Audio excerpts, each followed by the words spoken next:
So lovely. Thank you so much for coming to talk to me, Jim. It's such a pleasure to see you again, and I really, thank you for coming and being willing to have this conversation. Well, thank you. I'm delighted to see you again and to be able to talk a little bit.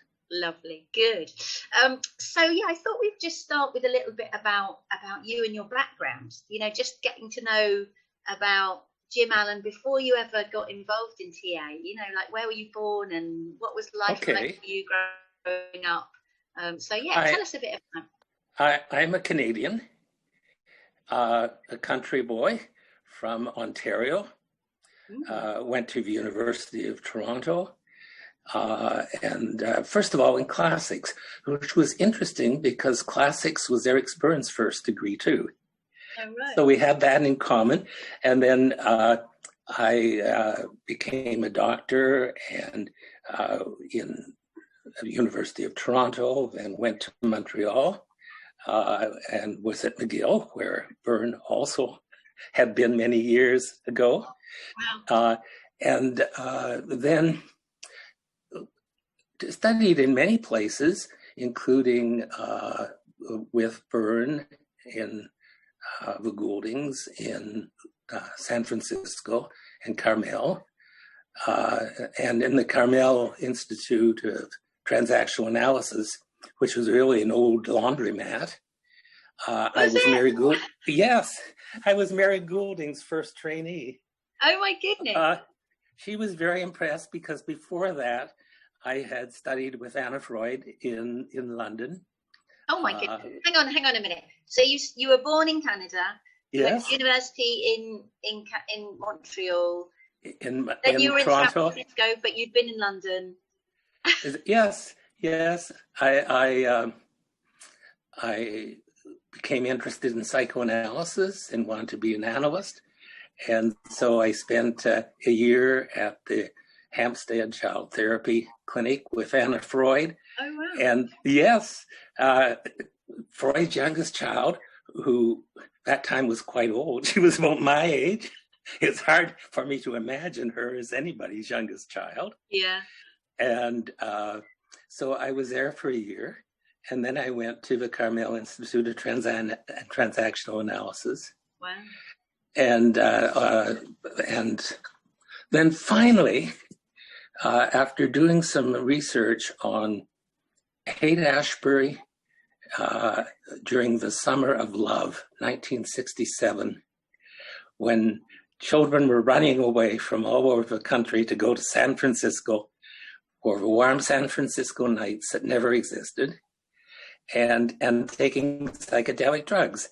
I did a research project on the use of psychedelic drugs and native healers, one could say, who arose spontaneously because no one in the psychiatric community knew what to do when people were having trips at that time.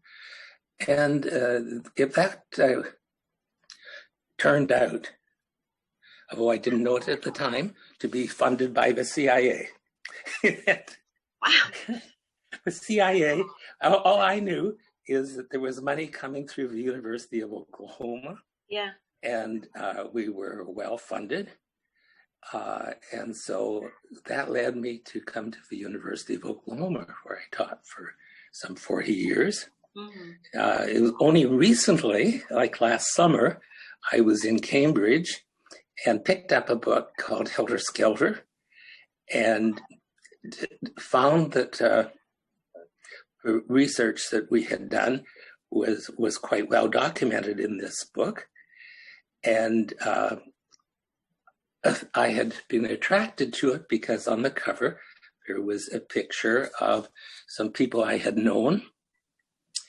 And it turned out that the research was funded by the CIA. At that time, in the 60s, they were interested in brainwashing and hypnosis. And there was a movie called The Manchurian Candidate.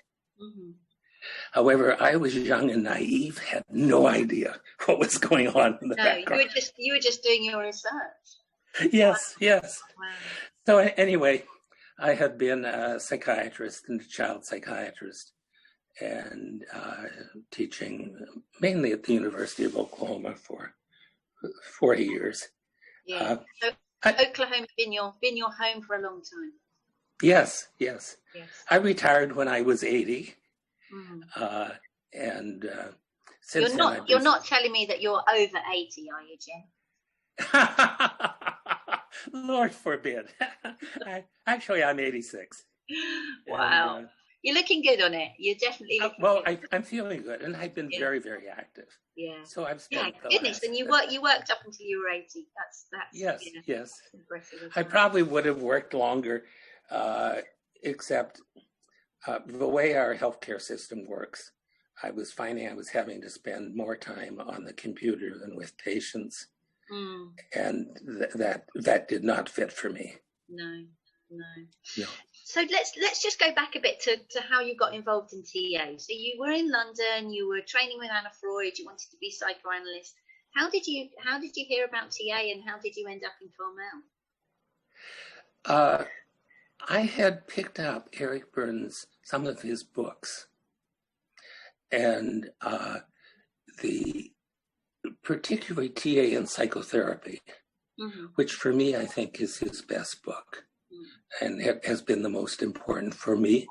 And I wrote him, and at the same time I had written a friend of his, Virginia Satir, who was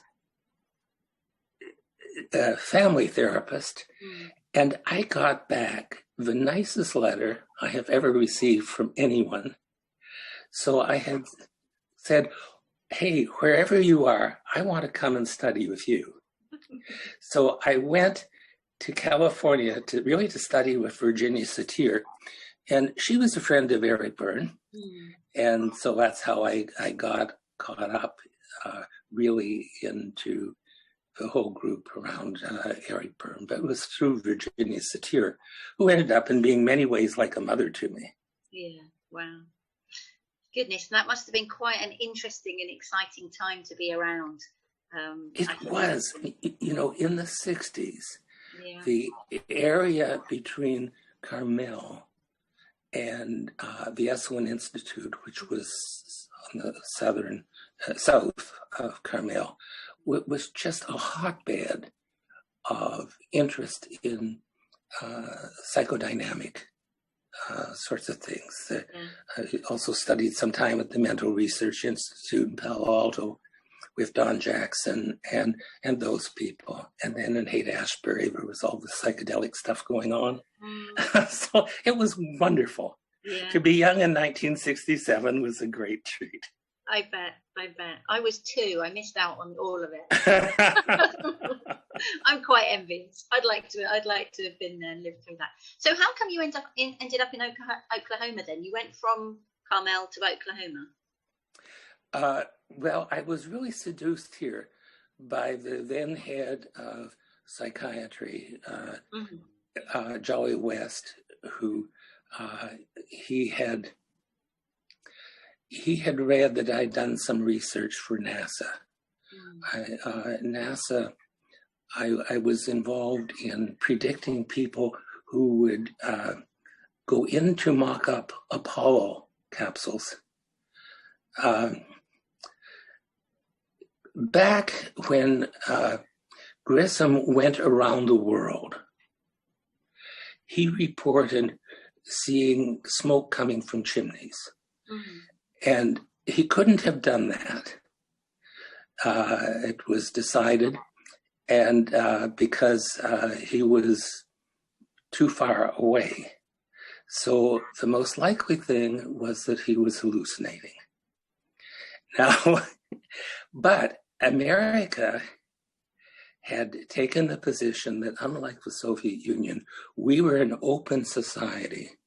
And so when we sent up the Apollo astronauts, it would be on international television. Okay. Now, wouldn't it be awful if they went up there on international television and went crazy?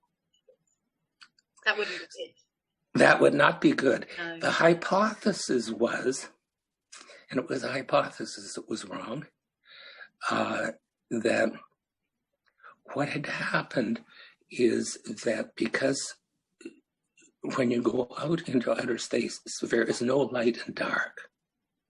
And we have many, many biological rhythms that are triggered by light and dark. Mm.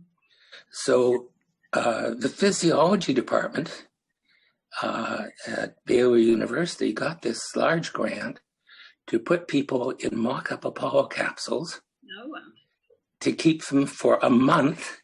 Oh, no. Cut off. With no light and dark. Well, dark, but...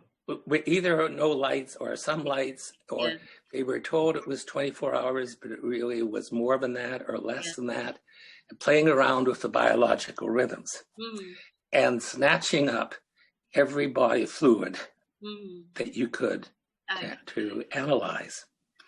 And but then the problem was, okay, if we put these volunteers in these capsules, what if they go crazy? And how can you treat them without going into the capsule? Or how can you choose people who are more resilient and are not going to go crazy? So you were involved in that research?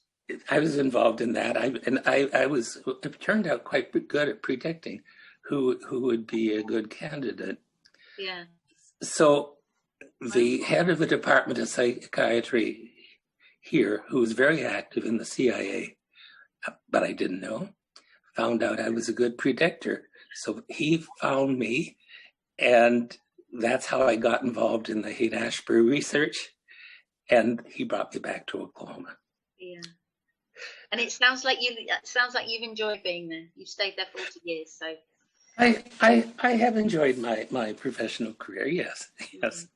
Yeah, good. And of course, some of your papers that you wrote for the TA journal and stuff like that was with your wife. Yes. Yeah, I'm really aware that it was. Yeah, that I'm presuming that you developed some of those ideas together. Yes, I actually met her in a bath in the at Esalen many years ago. We were at a Fritz Perls workshop. She was a Gestalt. She became a Gestalt therapist. She was a social worker and a community organizer. And was that when everyone would pile into the hot tub afterwards? Is that? Yes. Yeah. Oh, yes. And you met her in a hot tub. Yes. That's a fabulous story.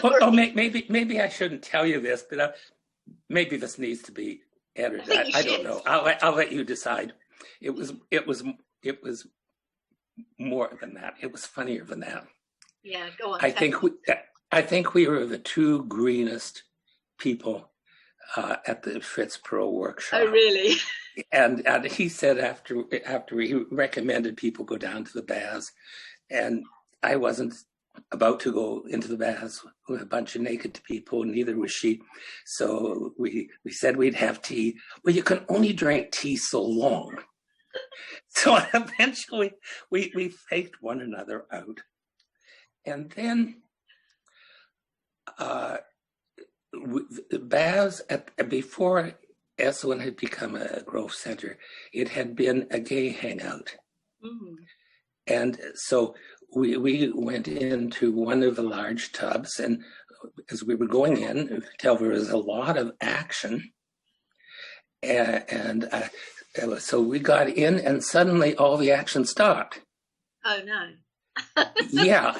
And it was like we had thrown in a ton of ice. Cold water.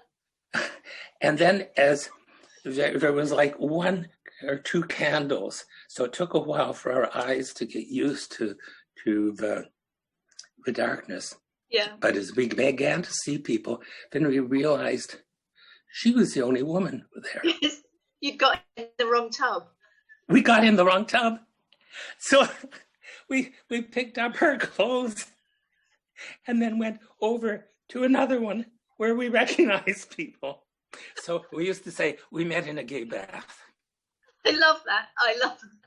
So so let's go on to talk about your ideas then. So it would be lovely to hear what you feel really proud about the in terms of the ideas that you've brought to TA. Well, I think the ideas that Barbara and I had on permission, I'm very pleased with that, and I think it was very useful. However, now I would expand it more, or see it in a bigger light. We really came out from looking at redecisions, which was the Goulding's thing, that the child makes certain decisions based on their experiences about what they were going to do or not going to do. And generally they were the decisions we were interested in were the ones that got people into problems later on, like such as I'll never get close again. Or if I can always kill myself, or the decisions of that nature that are really cognitive sort of decisions that were made when a person was quite young. And we were looking at what do they need to get from the environment, and more particularly, if you're a therapist, from the therapeutic environment, to kind of help undo that. And we listed a whole bunch, beginning with the first most important one is a permission to be, and which is really two parts. One, to exist, to occupy space, and the other is then to live with a sense of vitality. Okay. And then permission to be and permission to be vital, to yes, engage in life. Yes. And we listed about 14 of them. The next was to be close, and to feel loved, and so on. And it was very useful, at least in our hands, for doing therapy. Now, about the same, now looking at it in retrospect, about the same time, Richard Erskine came along and talked about interpersonal needs. And has a whole list of interpersonal needs, which is very similar but not the same. But I think now looking at them, how I would look at them now is more in terms of looking at things that are lacking in a child's life. And I'd put that under neglect. The Terry Real, I think currently, is really doing the most exciting work on this. And that is, well, people talk a great deal about trauma, and child abuse.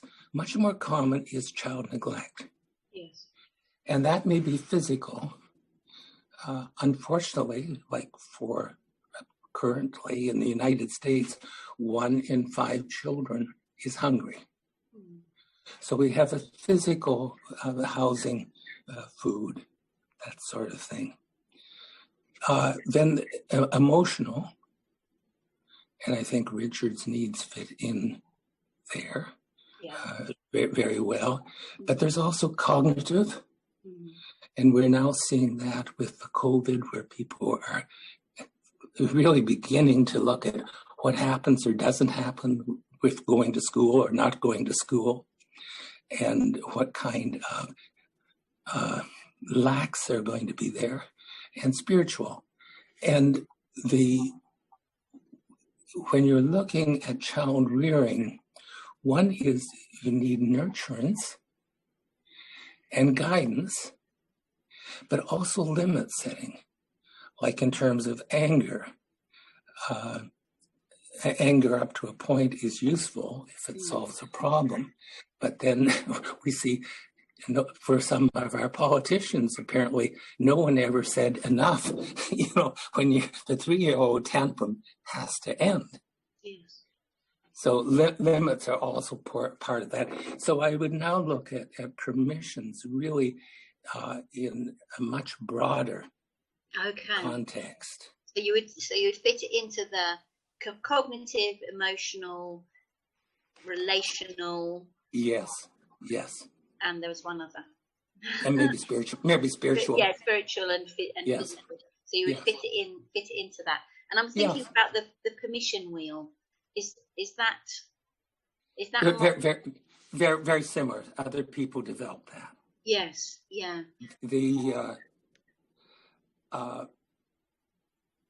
But I think we're dealing with lacks and trying to fill in those.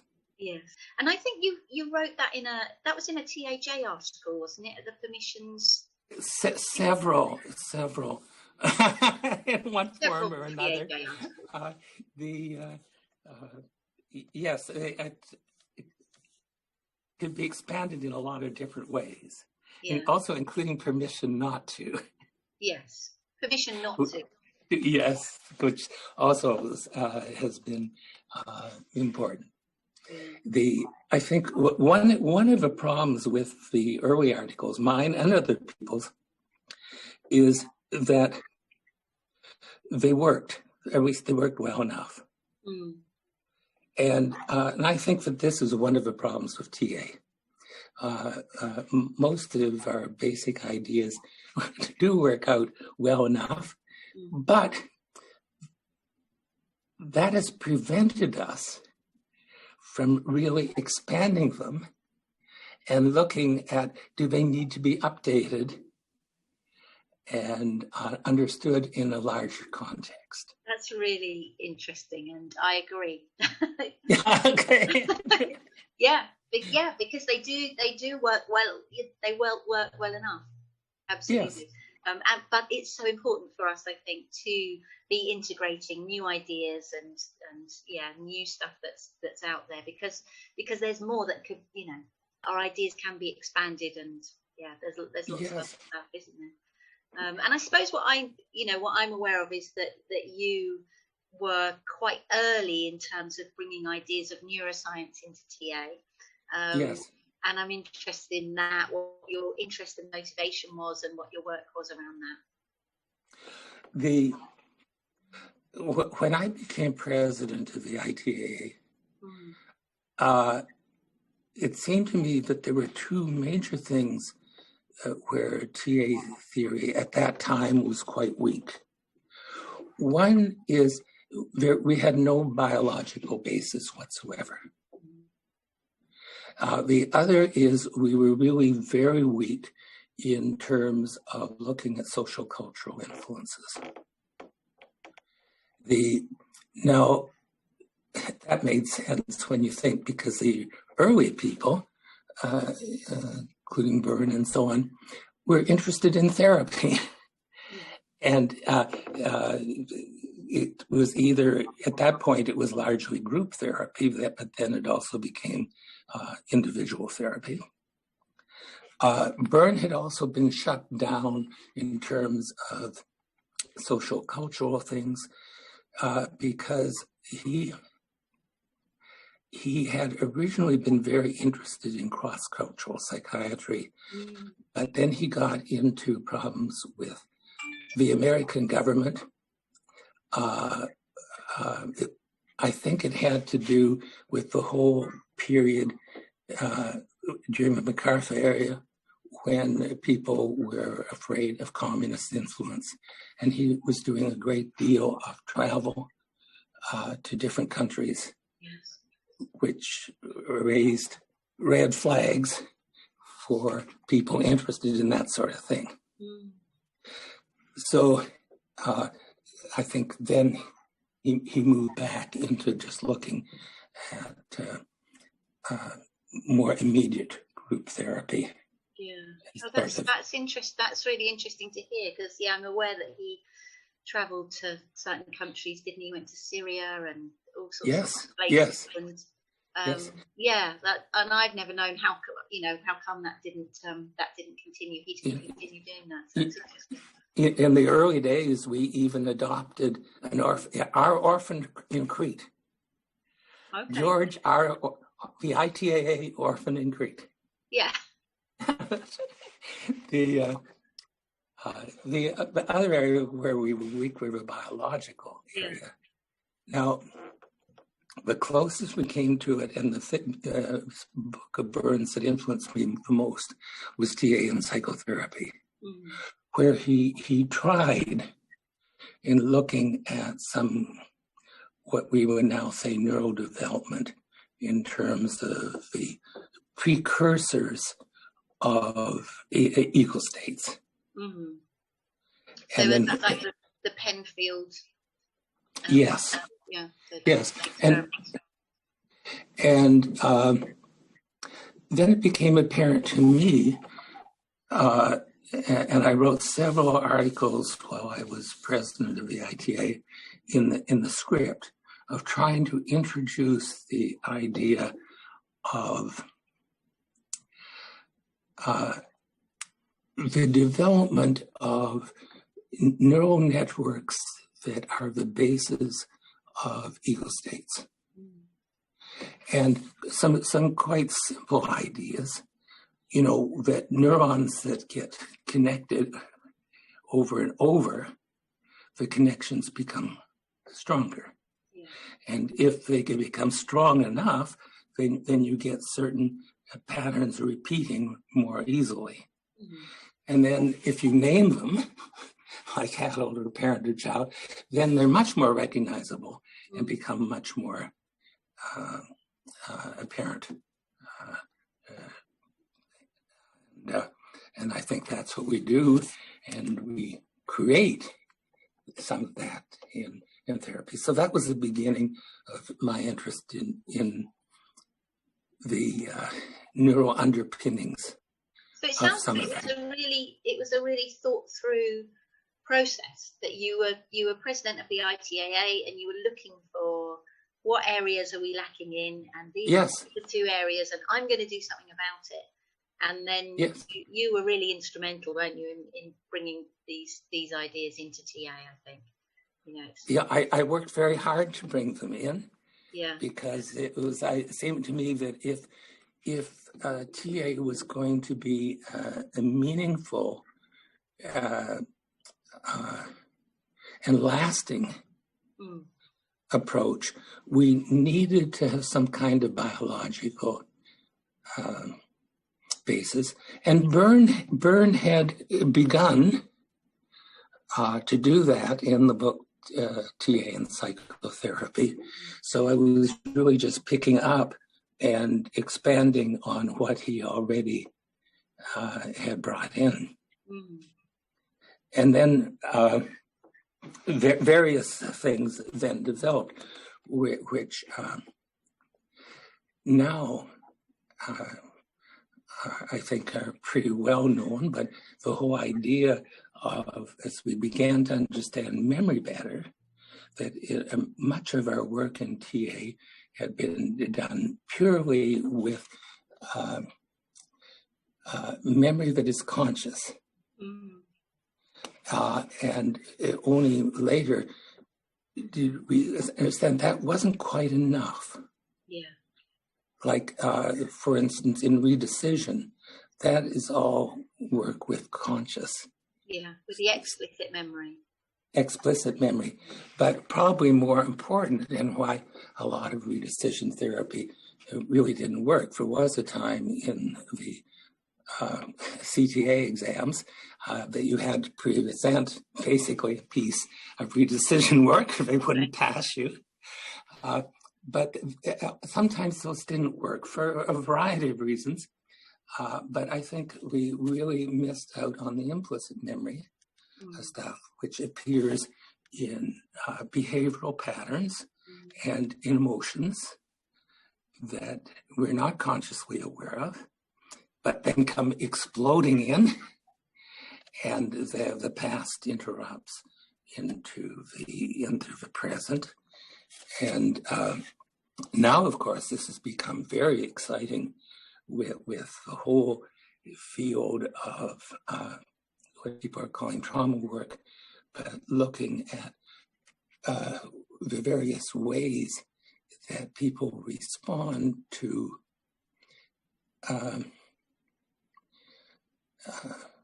feeling unsafe through things such as freezing or dissociation or collapse and surrender,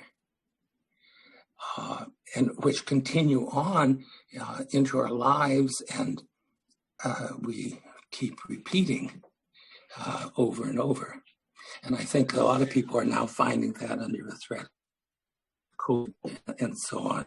There's so much more that we know now, isn't there? You know, it's unbelievable. The last 20 years, you know, I trained nearly 30 years ago, and there's so much more, isn't there? And it's fascinating stuff, I think. Yes, really. Absolutely. Yeah, it's lovely. So the stuff that you introduced in terms of your ideas around neuroscience and the biological perspective, do you think if you were writing that now, it would be different? Yes. Because we know so much more, I guess. We know so much more. You know, yeah. it was okay for the time, and I think up to a point it's still useful. But the field has changed so much and is still changing so rapidly. I think that's one of the really exciting things about it. Yes. And also the demands on us are different. For instance, I just finished writing an article for the Italian group in Milan, Ligabui, Susanna, and so on, for I Quaderni, which is their journal. And it was based on original thing that you wanted me to look at was my ideas about COVID. Mm-hmm. And what I decided to do was around the reframing our ideas of existential positions in TA. That Byrne introduced existential positions after Virginia Satir refused to marry him, which was very interesting, I think. Virginia... Because she developed the idea, didn't she, of like, I count, you count. Yes, which is very different than I'm okay. Yeah, I quite like I count, you count. It's much better. Yeah. Byrne, but he did it into I count, you count, which it's got the problem of okay in, or rather he introduced I'm okay, you're okay. Yeah. It has the problem of one okay in English is a feeling, or it could mean you're basically a good person. Yeah. And some Christian ministers particularly pick that up, that, you know, you're basically born without sin. Not all Christians took that position, but it became very popular in the United States with certain groups of Protestants. We don't have too many John Knox Presbyterians, you know, who would not have embraced that wholeheartedly. But also he dropped out things. She had I count, you count, and the context counts, and the context. And now, if you're just doing therapy one-on-one or even in a group to some degree, you can get away with I'm okay, you're okay. But when you're dealing with COVID, it isn't enough. We have to look at me and you, and me, and how do I maintain my identity in our unity, and how do we then maintain that with other various groups, including the political climate and the health climate, and how do we get them integrated? That's really interesting. So I'm thinking about the extension of that I know some people have done in terms of I'm okay, you're okay, they're okay, but it's like a wider I'm okay, you're okay, they're okay, and the context is really important. Many contexts, and they will be modified. Yes. Because they won't always be the one, but depending on the circumstances, and that's where we have to be flexible. Also, we have to look at the integration. I think that particularly nowadays, people who are looking at larger systems look at one of the things that happen is we have constant differentiation of parts, but then the parts then have to be integrated. Well, if you just look at TA, when you're feeling well and feeling good and functioning well, you don't think about your parental child. No, because you're integrated. Yeah. But you get into trouble, and then it might become more apparent. So the integration is gone, and the separations become more obvious. So you're just in the flow, aren't you? It's like when you're feeling good, you're just in the flow. Yes. When things are difficult, then but then you get the splitting and dividing, and you see the same thing in society. Under when things are going well, things are integrated, and when you're integrated, you're feeling well, you're feeling coherent, your different parts are communicating together and cooperating together. And then when under pressure and stress, then that all just goes to hell. And you get the splitting and the antagonism and the kind of things that we see a lot right now in society. And it's, as Siegel would say, either you get the pathologies of rigidity or chaos. Yes. Yeah. So we're seeing a lot of that at the moment, aren't we, as people are struggling with the impact of COVID? Yes. Yeah. But I think that we can also look at it as an opportunity. Okay, what can we learn from this to look at what we need to do to reevaluate some of our basic concepts or expand them or understand them in a broader light? And so it may, in the long run, have that small silver lining. Yes. And do you have an answer to that? What we need to reevaluate? I think everything. I'm evaluating our whole idea of evil states. I'm very interested in integration or lack of integration and fragmentation. I think that we have not paid enough attention to the neglect of certain early developmental things, and have kind of forgotten that people need to feel safe.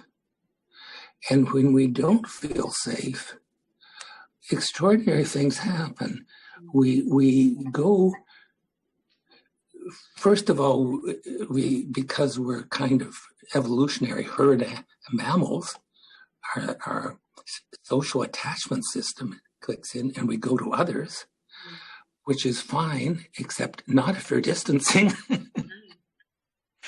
And then when that fails, then we go to these subcortical processes fight and flight and freeze and dissociate and so on. And I think we have really, truly not paid enough attention to them and their importance and their effects. Yeah, because what we've been doing has worked well enough. Yes. It's the same sort of thing. It's like we're getting by, we're managing, but this is really making us stop and think and reassess. And I agree with you, and I'm hopeful some good changes will come out of. I certainly hope so, and I think they will. Yeah. I've been surprised in myself. One of the things that has really shocked me in the last couple of weeks, the day it became apparent that Biden was elected, Yes,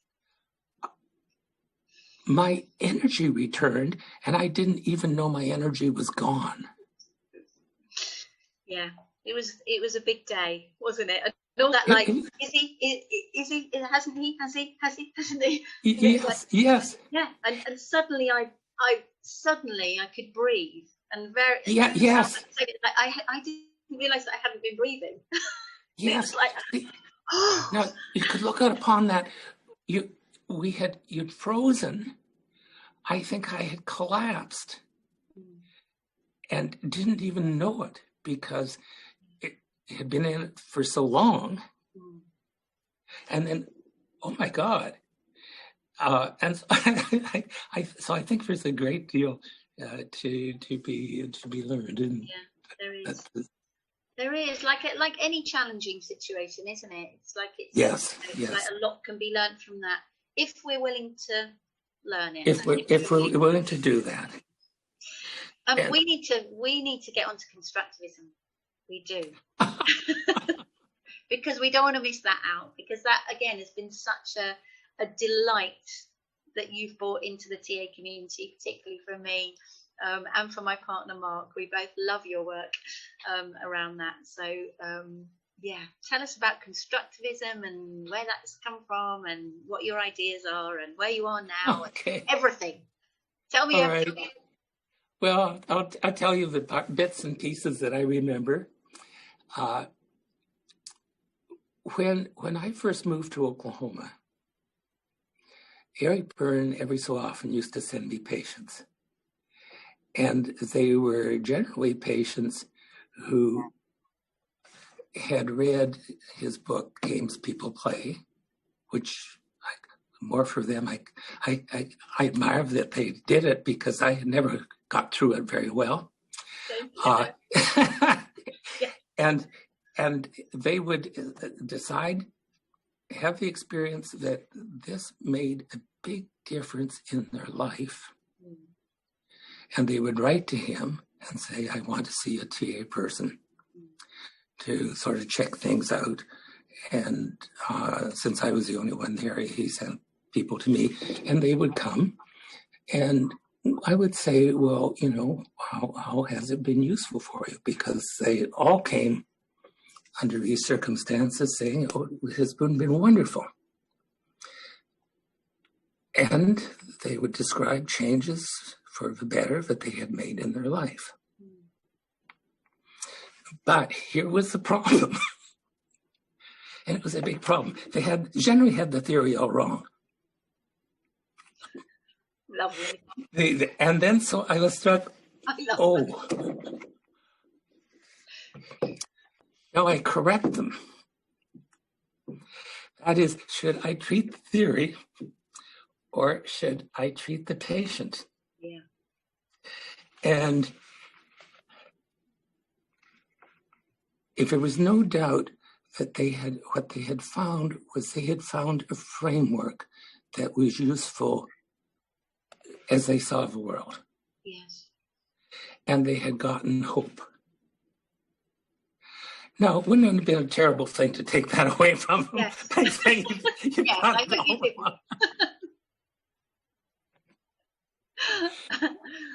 So that was part of the roots of my ideas about constructivism. Yeah, it's that people create different realities. Yes. Another part was my own experience. I am dyslexic. Okay, and mine is visual perception in space. I don't know whether things are going this way or things are going that way. And can't read a map, and so on. But when I was little, very little, absolutely nothing was known about dyslexia. And so I was labeled immature, which of course I interpreted as meaning stupid. So I was one of those who got all those messages from schools. Oh, he's immature. He doesn't live up to his potential, and which, I translated as stupid. And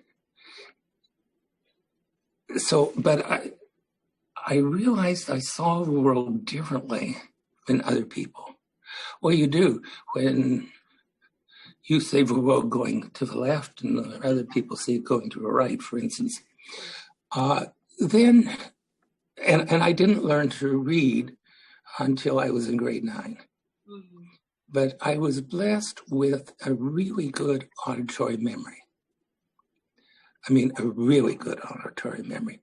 So if I ever had a story once, I could get up and read it again if I got started on the first word, as long as it wasn't an and or a but, because I could remember it.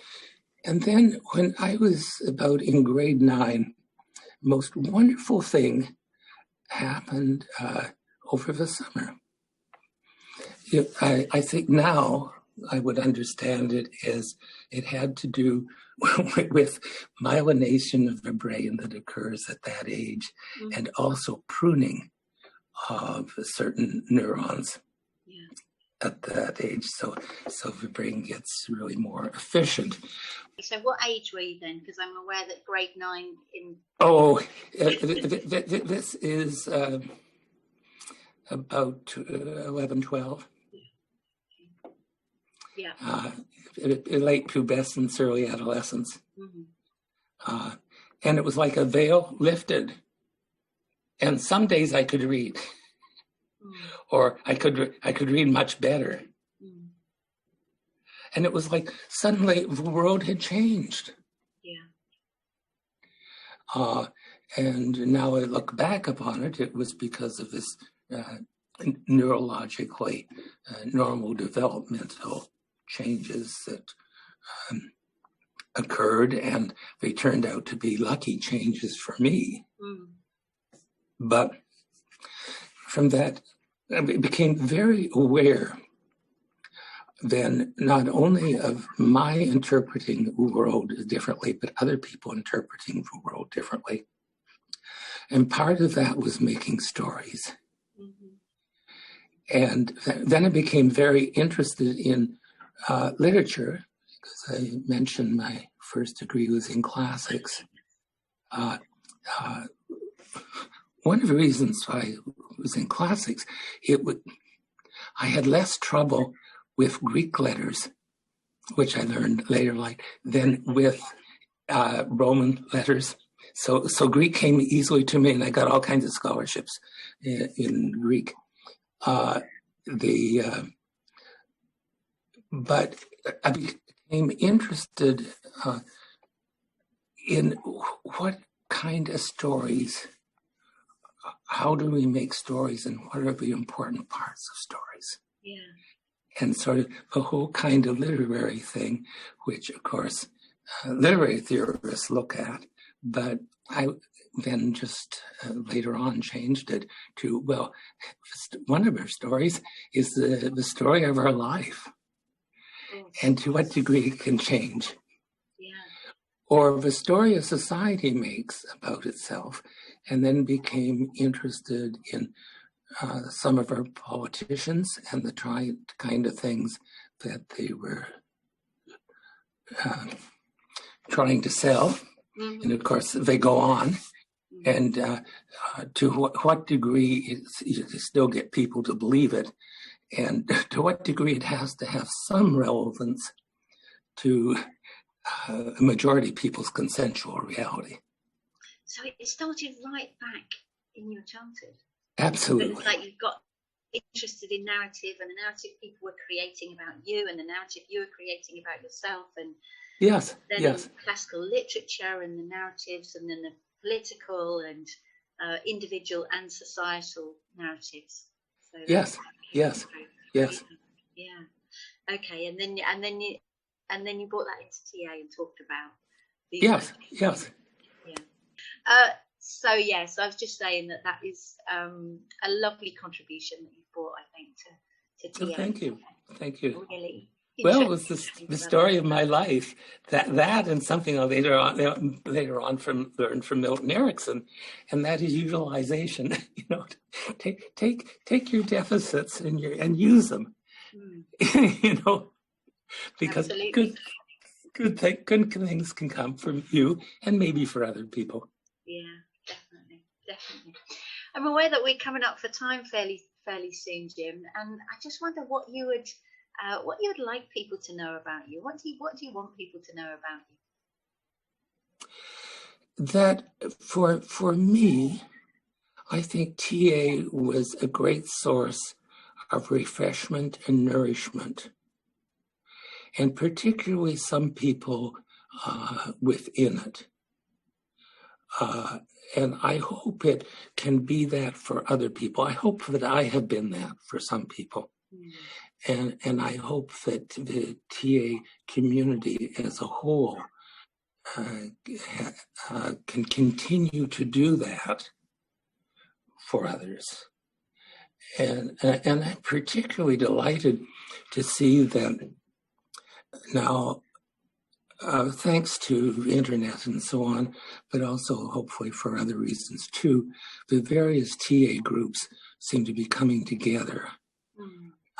Because there was a time when there were splits and divisions.